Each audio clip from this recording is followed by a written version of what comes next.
Pinarangalan ng isang motovlogger mula Cagayan dahil sa kanyang public service. Kusa niya kasing nililinis ang nakikitang debris sa kalsada para maiwasan ang disgrasya.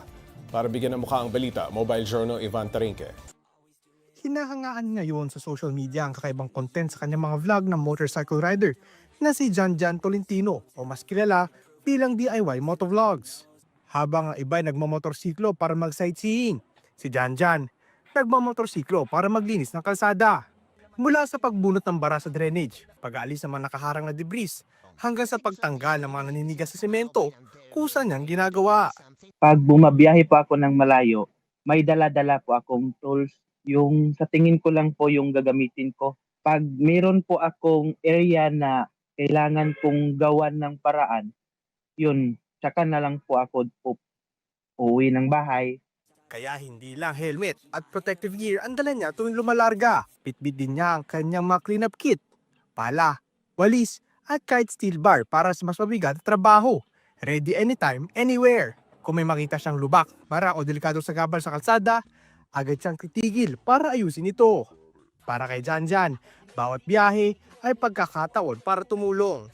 Yung mga kalsada nga na nakakakos ng disgrasya is maiwasan na po ng disgrasya. For safety purposes po sa lahat.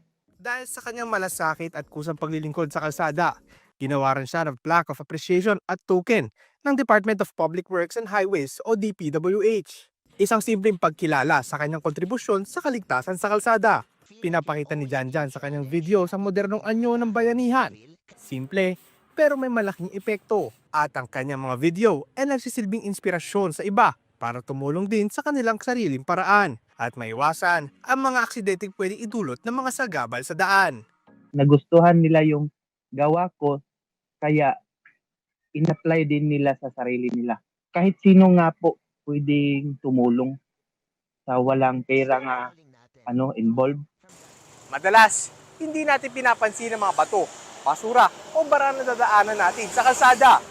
Pero sa simpleng pag-alis ng mga ito ay maaaring makaiwas sa disgrasya at makatulong sa mas ligtas na paglalakbay para sa lahat. Mobile Journal Ivan Tarinque po, hatid ang muka ng balita.